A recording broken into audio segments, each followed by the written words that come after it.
नमस्कार, मैं हूं संतोष। सिटी न्यूज़ वैन रीवा की सांध्यकालीन समाचार सेवा में आपका स्वागत है। प्रस्तुत हैं आज की मुख्य खबरें। नगर निगम कार्यालय में योजना का लाभ न मिलने पर युवक ने लगाई फांसी। योजना का लाभ देने 5,000 रुपए रिश्वत मांगने का पीड़ित ने लगाया आरोप। बता दें कि रीवा नगर निगम कार्यालय में आज उस समय हड़कंप की स्थिति निर्मित हो गई जब एक युवक ने दिन दहाड़े फांसी लगाकर आत्महत्या करने का प्रयास किया। ये घटना नगर निगम कार्यालय के अंदर हुई, जिसके बाद पूरे कार्यालय में हड़कंप की स्थिति निर्मित हो गई। गनीमत ये रही कि फांसी लगाते ही लोगों की नज़र उस पर पड़ गई और समय रहते उसने तुरंत फंदे से नीचे उतार लिया गया। घटना की सूचना मिलने पर सिविल लाइन पुलिस मौके पर पहुंची, जहां से बेहोशी की हालत में युवक को एम्बुलेंस के माध्यम से उपचार के लिए संजय गांधी अस्पताल ले जाया गया। घटना के संबंध में पीड़ित तेजभान साकेत निवासी चौराटी ने बताया कि वह मुख्यमंत्री स्वरोजगार योजना के अंतर्गत मुर्गा मछली की दुकान खोलने के लिए आवेदन दिया था। उसका गरीबी रेखा में कार्ड भी बना हुआ है। तेजभान का आरोप है कि उसका काम करने के लिए नगर निगम के 28 नंबर रूम में बैठी महिला अधिकारी के द्वारा 5,000 रुपए रिश्वत की मांग की गई थी। पीड़ित का ये भी कहना है कि काम करने के बाद भी उसे कागज नहीं दिया जा रहा और बार बार पैसे की मांग की जा रही थी। वैसा न होने की स्थिति में उसने आज नगर निगम कार्यालय के पिछली दीवार में फंदा डालकर लटक गया। तभी वहां मौजूद लोगों की नज़र उस पर पड़ गई और समय रहते तेजभान को फंदे से बाहर निकाला गया। आपको बता दें कि गरीबों के लिए राज्य एवं केंद्र शासन के द्वारा विभिन्न योजनाओं का संचालन किया गया है। यदि हम रीवा नगर निगम की बात करें तो रीवा नगर निगम में कहने को तो सभी समस्याओं का निराकरण के लिए एकल खिड़की का निर्माण किया गया है, लेकिन आज भी लोगों को सुविधाएं प्राप्त हो रही हैं या नहीं, ये तो ऐसी घटनाओं से ही उजागर होता है। प्रस्तुत है पीड़ित तेजभान साकेत एवं अधीक्षण यंत्री नगर निगम शैलेंद्र शुक्ला से प्राप्त जानकारी के अंश। क्या नाम है आपका? मैं श्रीमान जी, मैं तेजभान साकेत, ग्राम चौराटी, हवाई पट्टी चौराटा। फांसी वगैरह क्यों लगा रहे थे, क्या वजह है? सर, मैंने मुर्गा मछली का फार्म डाला था श्रीमान जी, 8 महीना हो गए सर। और जब मैं नगर निगम आया तो मुझसे 5,000 कमीशन मांग रहे थे आपके नगर निगम अधिकारी। जब मैंने नहीं दिया तो बोल रहे थे कि मुझे दो, नहीं तो तुम्हारा रिजेक्ट। मेरा राशन कार्ड भी बना सर, ये देखिए सर, 7 पुलिस अधिकारी लिए सर, ये देखिए न राशन कार्ड भी। एक एप्लीकेशन जो मैं मुर्गा मछली का फार्म डाला था वो दिए थे नगर निगम अधिकारी, लेकिन फिर भी वो हाथ छुड़ा लिए मुझसे। हाँ, मुझे बोला कि तुझे जान से मार देंगे। और सर क्या करे, मेरा एक तो पैर टूटा सर, और बोल रहे थे कि जब तक तू 5,000 कमीशन नहीं देगा मैं तेरा काम नहीं करूँगा, तेरा पैसा नहीं पा सकेगा सर। ये क्या नाम है? श्रीमान जी 28 नंबर कमरे में तो साहब, बताइए हम गरीब आदमी कहाँ दे सर। फांसी कब लगाए थे आप? सर मुझे तो प्रताड़ित किया, मारा गया मुझे। कहाँ मारे थे? वहीं पर नगर निगम सर, इसलिए मैं मजबूर हो गया सर, जाके मेरे खुद के छूल गए थे सर, मुझे परेशान किए जब, क्या करे सर। फांसी कहाँ लगाए थे आप? नगर निगम में? जी सर, क्योंकि 5,000 कमीशन मांग रहे सर, मैं कहाँ दे दूँ सर, ये बताइए सर। जब आपका शासन ही मांग रहा 5,000 कमीशन तो हम जनता कहाँ दे सर। अच्छा दिन कुछ नहीं खाए सर, खुद भूखे भटक रहे। नाम पता है कौन मांग रहा था? ये आपका ये लाला श्रीवास्तव कोई नाम है। 28 नंबर रूम में अरुण द्विवेदी, एक कुछ नाम है अरुण द्विवेदी। आपका एक तो बाबा महापौर, आपका अधिकारी महापौर बोल रहे कि आप जब तक कमीशन नहीं दोगे तो हम मैं को पास नहीं करवाएंगे। ये जानकारी मुझे बिल्कुल नहीं हो पाई। मैं यहीं था, इस चैम्बर में अभी बैठा था और ये हल्ला यहाँ मचा। अभी 10 लोग कर्मचारी यहाँ दौड़ गए हैं। मुझे भी अब अभी लोगों ने आके बताया कि ऐसा कोई आदमी था जो जिसको मुझे भी पता भी नहीं है, तो उनको तत्काल लोगों ने वहाँ से हटाया है और एम्बुलेंस में लाके उसको अस्पताल भिजवाया है। और बाकी कोई मुद्दा अगर है तो मुझे इसकी कोई जानकारी है नहीं अभी। इसकी तो पता ही चलेगा, बाद में पता चलेगा उसको कि क्या इशू था, इसकी जानकारी मुझे अभी नहीं है। तो जाँच कराएंगे आप? बिल्कुल जाँच इसकी होगी, अगर कोई इशू नगर निगम से रिलेटेड होगा तो बिल्कुल होगी। अभी आप युवक कहाँ कराने वाला को जानकारी? मुझे इस संबंध में बिल्कुल कोई जानकारी नहीं है, इसलिए कि मैं यहाँ भी अपने ऑफिस में बैठा था तो मुझे कोई जानकारी इसकी नहीं है। मछली मार्केट में मटन मीट मार्केट दोनों में एक ही व्यवस्थाओं के लिए नगर निगम कमिश्नर संस्कृति जैन ने किया निरीक्षण। मछली मार्केट में शुरुआती 16 मीट की दुकानों की बनाई जा रही व्यवस्था शहर भर में खुली मीट एवं मछली दुकानों को एक जगह स्थापित करने के लिए आज नगर निगम कमिश्नर संस्कृति जैन के द्वारा सिविल लाइन थाने के बगल में स्थित मछली मार्केट का निरीक्षण किया गया। इस दौरान मौजूद नगर निगम के अधिकारियों को ये निर्देश दिया गया है कि अभी मछली मार्केट के साथ साथ मीट मार्केट को स्थापित करने की प्रक्रिया शुरू की जाए जब तक कि अतिरिक्त निर्माण कार्य नहीं हो जाता, जिसके लिए लगभग 16 मीट की दुकानों का संचालन जल्द ही यहां पर शुरू कराया जाएगा। निरीक्षण के दौरान नगर निगम कमिश्नर ने कहा कि सेकेंड फ्लोर में मटन मीट मार्केट स्थापित करने की व्यवस्था की जा रही है, जिसके निर्माण के लिए एस्टीमेट तैयार किया जा रहा है। जल्द ही टेंडर प्रक्रिया भी शुरू हो जाएगी। वहीं शहर भर में संचालित हो रही अवैध रूप से मीट एवं मछली की दुकानों पर कार्रवाई के भी निर्देश दिए गए हैं। आज से लगभग 1 माह पूर्व घोगर मोहल्ले में स्थित विभिन्न मीट की दुकानों को नोटिस देते हुए दुकान बंद करने के निर्देश दिए गए थे, लेकिन संयुक्त रूप से दुकानदारों के द्वारा कुछ समय की मोहलत मांगी गई, जिसकी अवधि अब लगभग पूर्ण होने की स्थिति में है। वहीं इस संबंध में नगर निगम कमिश्नर का कहना है कि शहर भर में खुली विभिन्न मीट की दुकानों के लाइसेंस भी चेक किए जा रहे हैं और जो इन नियमों की पूर्ति करता न पाया गया तो उन पर कार्रवाई भी की जाएगी। प्रस्तुत है नगर निगम आयुक्त संस्कृति जैन से प्राप्त जानकारी के अंश।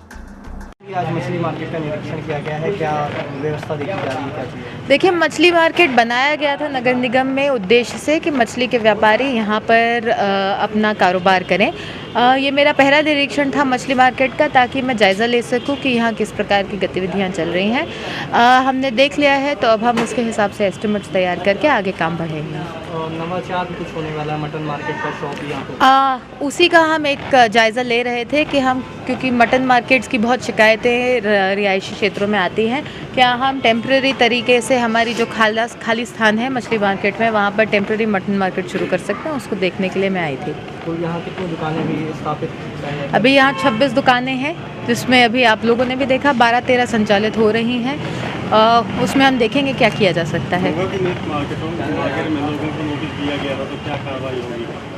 देखिए, जहाँ मीट मार्केट में नोटिस दिए गए थे, मटन संचालन के लिए मीट मार्केट स्लॉटर हाउस के लिए लाइसेंसेस की आवश्यकता होती है। फूड सेफ्टी के स्टैंडर्ड्स को मेंटेन किया जाना होता है, उसी संबंध में दिए गए थे। हम देखेंगे कि जो ये लाइसेंसेस ले सकते हैं उनको हम संचालन करने की अनुमति देंगे। अभी उनको समय दिया गया है ताकि वो ये निर्धारित प्रारूप में लाइसेंसेस तैयार करवा सकें। अभी यहाँ दुकानों कुछ निर्माण भी होना है, उसका हम एस्टिमेट तैयार कर रहे हैं। वायरल वीडियो पर रीवा एसपी का एक्शन, थाना प्रभारी हुए लाइन अटैच, आरक्षक को किया गया निलंबित। सोशल मीडिया में वायरल वीडियो में आरक्षक द्वारा पैसे लेने का दावा। आपको बता दें कि सोशल मीडिया में वायरल हुए वीडियो मामले में एसपी ने बड़ा एक्शन लिया है। एसपी विवेक सिंह ने न सिर्फ मऊगंज थाने में पदस्थ आरक्षक वीरेंद्र शुक्ला को निलंबित कर दिया है, बल्कि थाना प्रभारी राजकुमार मिश्रा को भी लाइन अटैच कर दिया है। बता दें कि एसपी ने जिले भर के पुलिस अधिकारियों को पूर्व में ही मीटिंग के दौरान सख्त निर्देश दिए थे कि भ्रष्टाचार की शिकायत पर कोई भी बख्शा नहीं जाएगा। फिलहाल एसपी की इस कार्रवाई के बाद अब विभाग में हड़कंप मच गया है। दरअसल सोमवार को सोशल मीडिया में एक वीडियो वायरल हुआ था। वायरल वीडियो में दावा किया गया कि मऊगंज थाने के आरक्षक द्वारा 22,000 रुपए की रिश्वत ली है। हालांकि सिटी न्यूज वैन इन दावों की पुष्टि नहीं करता, लेकिन एसपी ने वीडियो को संज्ञान में लेते हुए आरक्षक को निलंबित कर दिया, तो वहीं थाना प्रभारी को लाइन अटैच कर दिया है। बता दें कि रीवा जिले के मऊगंज थाना पुलिस का एक ऐसा कारनामा सामने आया है जिससे एक बार फिर वर्दीधारी रिश्वत लेते कैमरे में कैद हुए हैं। 2 महीने पूर्व मऊगंज विधानसभा क्षेत्र के पिपराई चौकी के एएसआई द्वारा रिश्वत ली गई थी। वीडियो वायरल होने के बाद निलंबित भी किए गए थे। अभी 1 महीना नहीं हुआ कि एक बार फिर रिश्वतखोरी का एक वीडियो सामने आया है। बता दें कि थाने में पदस्थ आरक्षक वीरेंद्र शुक्ला द्वारा इसी तरह के कृत्य किए जा रहे हैं। मऊगंज क्षेत्र में अवैध गांजा, शराब, नशीली कफ सिरप की अवैध बिक्री, तस्करी, नो एंट्री वसूली में महारत हासिल कर चुके आरक्षक द्वारा जमकर वसूली की जाती है। बता दें कि पशु तस्कर से मामला सुलझाने के नाम पर 22,000 की आरक्षक द्वारा रिश्वत ली गई और पुलिसकर्मी की काली करतूत कैमरे में कैद हो गई है। वहीं इस मामले को गंभीरता से लेते हुए विवेक सिंह एसपी रीवा ने आरक्षक वीरेंद्र शुक्ला एवं थाना प्रभारी पर कार्रवाई की है। प्रस्तुत है पुलिस अधीक्षक रीवा विवेक सिंह से प्राप्त जानकारी के अंश। दादू कहाँ के है? हम मड़वा। कौन जिला है? इसी जिला जी। कहाँ ले जा रहे गुरु? मदौरा जी। कते गुरु हाँ? कब से तस्करी कर रहा है? 4-5 दिन से। कत्ते गुरु वाला जा चुका पैसे से अब पहले चल रहे हैं श्रीमान जी। ये पहला ले चल रहा है। तार का नाम है इस्लामाबाद। इस्लामुद्दीन। तो सीधी जिला क्या है? हाँ सब भाई परिवार आए। अच्छा भाई परिवार। महाराज बुलाए हैं लेबर आना खातिर। अच्छा मोबाइल में एक वीडियो वायरल हो रहा है, चक्कर क्या है पूरा मामला कैसे?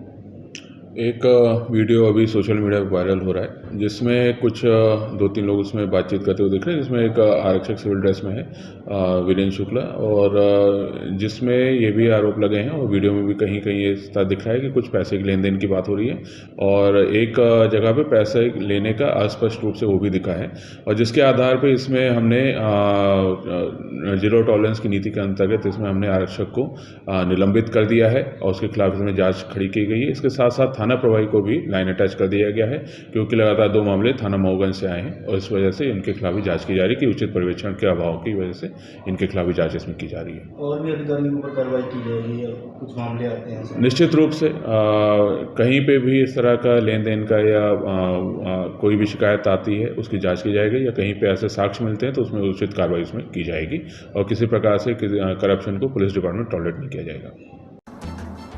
मजदूर दिवस के अवसर पर महिला श्रमिक को मिला न्याय।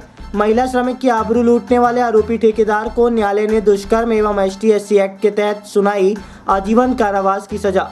बता दें कि रीवा में रेपिस्ट को आजीवन कारावास की सजा हुई है। अंतर्राष्ट्रीय मजदूर दिवस के अवसर पर एक महिला मजदूर को न्यायालय ने राहत पहुंचाते हुए आरोपी को आजीवन कारावास की सजा से दंडित किया है।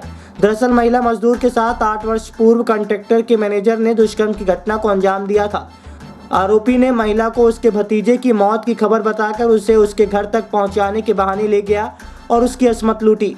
इतना ही नहीं, आरोपी महिला को अपने घर में भी बंधक बनाकर जबरन दुष्कर्म किया था। उक्त मामले में रीवा जिला न्यायालय के न्यायाधीश CM उपाध्याय की अदालत ने सुनवाई करते हुए लोक अभियोजन अधिकारी राकेश निगम द्वारा प्रस्तुत किए गए तर्कों और साक्ष्यों से सहमत होकर आरोपी को आजीवन कारावास की सजा से दंडित किया है। न्यायालय के इस फैसले के संबंध में विशेष लोक अभियोजन ST/SC राकेश निगम ने जानकारी देते हुए बताया कि वर्ष 2015 में अतरैला थाने में पीड़ित महिला ने शिकायत दुष्कर्म की दर्ज कराई थी, जिसे कॉन्ट्रैक्टर के यहाँ वहां मजदूरी का काम करती थी। वहां के मैनेजर KD उर्फ कृष्णदेव दुबे ने उसकी बहन की बेटी की मौत की खबर बताकर उसे वहां पहुंचाने के बहाने अपने साथ ले गया और रास्ते में सुनसान जगह पर जबरन दुष्कर्म किया था। न्यायालय ने उसे आजीवन कारावास की सजा से दंडित किया है। प्रस्तुत है प्राप्त जानकारी के अंश। घटना 24/2/2015 समय 12 बजे की है। ये विजय मिश्रा ठेकेदार के यहाँ मजदूरी का वितरण करने का काम KD उर्फ कृष्णदेव दुबे करता था। 24/2/15 को अभियोक्त्री वहाँ काम कर रही थी तो KD उर्फ कृष्णदेव दुबे ने उससे कहा कि तुम्हारे बहन का लड़का खत्म हो गया है, इसलिए तुम छुट्टी ले लो और चलो तुमको मैं पहुँचा देता हूँ। तो घटना स्थल से वो सॉरी क्या कहते हैं जहाँ मजदूरी कर रही थी वहाँ से जब चला तो उसके बहन का घर था गुरमुदा, और गुरमुदा पहुँचने पर वो उसने कहा कि रोक दो, हम अपने बहन के घर चले जाएं, तो उसने नहीं रोकी। इसके बाद वो उसको ले गया नदी के किनारे, जहाँ पर उसको ज़बरदस्ती 4 चक्के वाहन से उतारा और उसके साथ बलात्कार किया। वहीं पर उसका एक मकान था, वहाँ ले जाके उसने रखा। रात को फिर उसके साथ बलात्कार किया और 1 दिन तक उसको कमरे में बंद करके रखा। 25/2/15 को शाम को जब उसे कमरे से खोला तो अभियोक्त्री आई अपने घर, अपने मामा ससुर और अन्य लोगों से बताई, और 26/2/2015 को थाना अतरैला में जाके उसने रिपोर्ट दर्ज की। उसके रिपोर्ट पर 9/2015 का अपराध पंजीबद्ध हुआ, जिसमें 365, 323, 376, 312, 325 का भारतीय दंड विधान का प्रकरण पंजीबद्ध किया गया। 312 और 325 ST/SC एक्ट के मुकदमे पंजीबद्ध किए गए।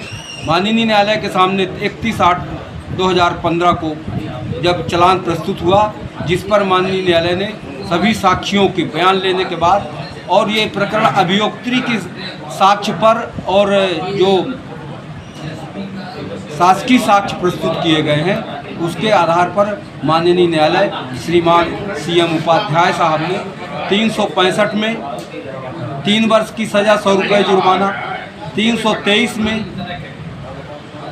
1 वर्ष की सज़ा 100 रुपये जुर्माना और 3-1-12 में 6 माह की सज़ा और 100 रुपये जुर्माना।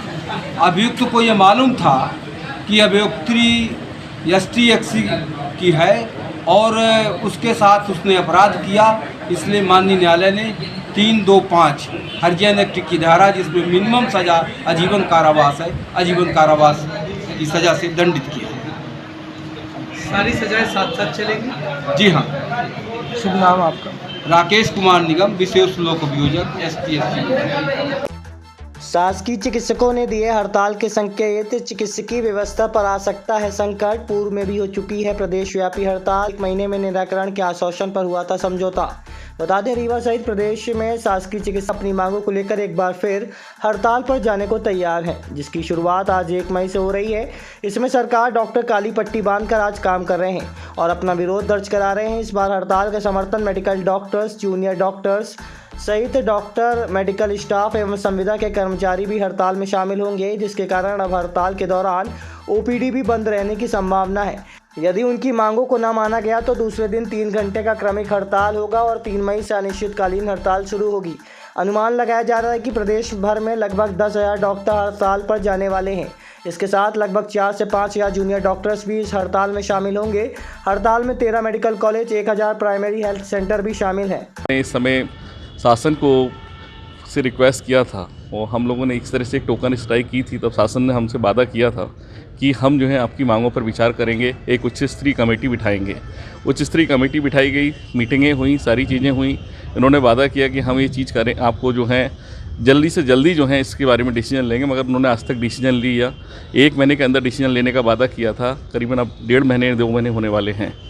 हम लोग बराबर से साथ, हम खुद नहीं चाहते कि हम लोग स्ट्राइक करें, वो हम लोग है ना यानी पब्लिक के लिए चाहते हैं, मगर हमारी भी जो हित है, हमारे लिए जो ज़रूरत है, यदि हमारी ज़रूरतें पूरी नहीं होंगी तो फिर कैसे काम चलेगा, है ना। और हम कोई गलत डिमांड नहीं कर रहे हैं। सेंट्रल में जो डॉक्टर्स को वेतन दिया जा रहा है और बिहार में है और भी कुछ 2-3 स्टेट्स हैं जिनके अंदर जो चीज़ है, बच्चों जो टीचर्स को, डॉक्टर्स को वेतन मिल रहा है, उसी वेतन की हम डिमांड कर रहे हैं। आप लोगों ने प्रदेशव्यापी हड़ताल किया था और काफ़ी व्यवस्था हुई थी, उसके बाद शासन ने आपसे बात की थी और समझौता भी हो गया था, क्या हो गया? हाँ, उसके बाद भी कोई डिसीजन नहीं निकला। उन्होंने वो क्या पेंडिंग करना चाहते हैं कि इसको कैसे खींचते जाएं, क्योंकि अब आप सब लोग समझ ही रहे हैं कि इलेक्शन टाइम ही नियरेस्ट आ रहा है, तो वो सोचते हैं जितना खींच सकता है खींच जाए, ताकि बाद में फिर आचार संहिता लग जाएगी, फिर बोलेंगे हम आपको कुछ नहीं कर सकते, बाद में देखेंगे नई गवर्नमेंट बनेगी तब सोचेंगे। प्रमुख मांगे क्या थी सर? हमारी प्रमुख मांगे थी, एक DSCP हमारा जो लगना था, जो एक कई डॉक्टर्स हैं जो 8-8, 10-10 साल हो जाते हैं और उनका प्रमोशन नहीं होता। यदि प्रमोशन नहीं हो रहा तो उनको वित्तीय लाभ भी नहीं मिल पाता। इसके अंदर जो है DSCP के अंदर है कि हमारा 6-6, 7-7 साल में जो डॉक्टर्स हैं, सीनियर डॉक्टर्स हैं, उनको समय के अनुसार जो वित्तीय लाभ और प्रमोशन का लाभ मिल सके, यही हमारी मेन डिमांड थी। और बाकी सारी डिमांड जो है जनरल जो हैं सभी, और ये सारी ये अपने मेडिकल कॉलेज के डॉक्टर्स हैं, पेरिफेरी में सारे डॉक्टर्स हैं, ESI में सारे डॉक्टर्स हैं, और जहाँ पर भी डॉक्टर पदस्थ हैं उन सब की कॉमन समस्या हैं, सिर्फ एक डॉक्टर की समस्या नहीं है, क्या रूपरेखा रहेगी आपके? है ना। अब रूपरेखा ये है, आज हम लोग सब लोग ब्लैक पट्टी लगाकर जो हम लोग है ना सरकार की नीतियों का विरोध कर रहे हैं, और सरकार को हम अभी भी चेताने की कोशिश कर रहे हैं कि वो हमारी मांगों पर ध्यान दे। और हम लोग भी नहीं चाहते कि हम यानी पब्लिक को परेशान करें, हम स्ट्राइक करें। इसके बाद यदि नहीं मांगी हुई आज नहीं मांगे तो फिर हमारा आंदोलन रहेगा। कल हमारा 2 घंटे का सांकेतिक जो है धरना प्रदर्शन रहेगा। फिर 3 तारीख से फिर आपने हमारे नोटिस बोर्ड पे देख ही रहे हैं कि जो चीज़ें लिखी हुई हैं उस चीज़ का हम वो हमें यानी उसमें मजबूरन हमें इस चीज़ के लिए कदम उठाना पड़ेगा।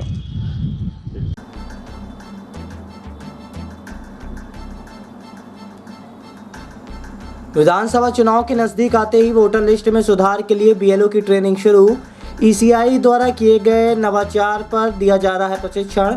रीवा के डाइट में शुरू हुआ प्रशिक्षण। विभिन्न विभागों के कर्मचारियों को BLO की ड्यूटी में किया गया है शामिल। विधानसभा चुनाव के नज़दीक आते ही चुनाव प्रक्रिया पर काम शुरू हो चुका है। वोटर लिस्ट में नाम सुधारने से लेकर चुनाव के संचालन तक की ट्रेनिंग के लिए लोगों को प्रशिक्षित करने की कार्रवाई शुरू हो चुकी है। आज डाइट रीवा में बीएलओ तैनात किए गए कर्मचारियों का प्रशिक्षण दिया गया। प्रशिक्षण के दौरान बताया गया कि वोटर लिस्ट में नाम जोड़ने, नामों में त्रुटि सुधार एवं नए वोटरों को जोड़ने का कार्य किया जाएगा, जिसके लिए बीएलओ अपने अपने क्षेत्र के गली मोहल्ले एवं गाँव में घर घर जाकर ये प्रक्रिया पूरी करेंगे।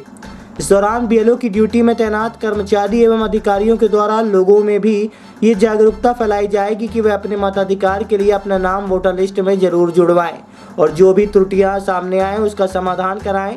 ट्रेनिंग के दौरान कुछ कर्मचारियों में ये भी असंतोष देखने को मिला कि उन्हें छुट्टी के दौरान ड्यूटी में तैनात किया गया है, जिसमें उन्होंने अपने भत्ते की मांग की है। कर्मचारियों का कहना है कि अभी ये स्पष्ट नहीं है कि उन्हें ड्यूटी के दौरान दिए जाने वाला भत्ता कैसे प्राप्त होगा। आइए सुनते हैं क्या कहना है इनका। आज ये काहे का प्रशिक्षण दिया जा रहा है किन अधिकारियों को? आज हम अभी जो ECI ने नए चेंजेस किए हैं, जो टेक्निकली नया BLO ऐप लॉन्च किया है और भी जो नए उसमें चेंजेस हुए हैं और अगली जो मतलब मंशा है उसकी आयोग की कि क्या क्या करना है, नया शेड्यूल जो है, जैसे मतदाताओं के जो तो मोबाइल नंबर अपडेट करने हैं, उनका सरनेम सुधारना है और कोई मतदाता ऐसा नाम जुड़ने से छूटे ना, कोई ऐसा मतदाता न रह जाए जिसका नाम मतलब दोहरे प्रविष्टि में हो या किसी और रीजन से कटा हुआ ना हो। तो इन्हीं सब चीज़ों के लिए हमने आज यहाँ पर अरेंज किया है और उसी के बारे में सारी जानकारी दी हुई है इनमें।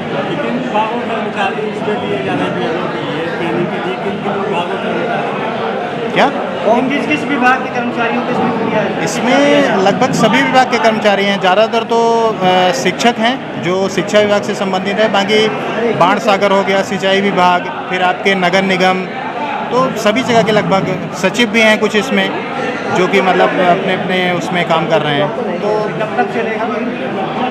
अभी 30 मई तक चलेगा।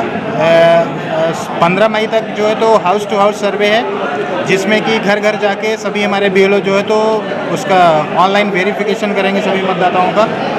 उसके बाद फिर ये वाली प्रक्रिया चल रही है कि सभी का मोबाइल नंबर, सभी का सरनेम और ये सारी चीज़ें अपडेट करनी है। पर्सनलाइजेशन जैसे किसी उसका वो होना है, मतदान केंद्र बदला जाना है या उसके लिए, तो वो सारी प्रक्रियाएं भी हम लोग कर रहे हैं। तो उसी के लिए इसको आज अरेंज किया हमने। मेरा नाम राजीव मिश्रा है और मैं इलेक्शन प्रोग्रामर हूँ 74 विधानसभा रीवा का।